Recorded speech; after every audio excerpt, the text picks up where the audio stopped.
I just finished reading this book, Steal Like an Artist, 10 Things Nobody Told You About Being Creative by Kleon, which is a beautifully written book with pearls of wisdom, 10 of them, like this one. Let's say number 2, don't wait until you know who you are to get started.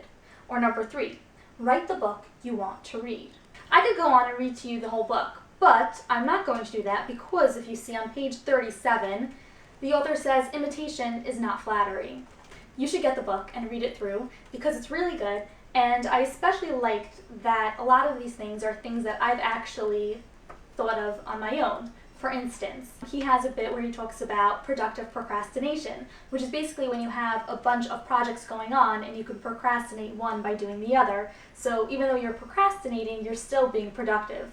Hence, productive procrastination. And he also has, very cleverly I thought, in the back, a bunch of deleted scenes, which are basically bits of advice that didn't make it into the final cut of the book.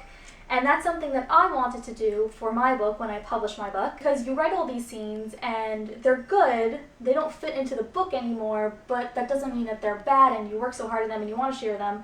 So that's something that I always wanted to do myself. Anyway, I wasn't going to do a video at first. I was going to write a fan letter to Kleon thanking him for the book. I'm not usually the fan letter writer type, but this book inspired me. And then I got to page 108 and 109 in his book where he talks about writing fan letters, and he's not a fan of them. Not that he doesn't like hearing from readers, but he won't have time to respond to them. People feel bad that they didn't get responded to, so he says, I recommend public fan letters. The internet is really good for this. Write a blog post about someone's work that you admire and link to their site. Make something and dedicate it to your hero. So, etc., etc. This is my open letter to Kleon saying your book was really well written and very inspiring, and thank you for writing it. I just finished reading this book, which is okay.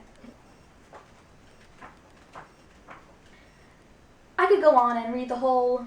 Well, that's freaking me out, the shadow over there. Okay,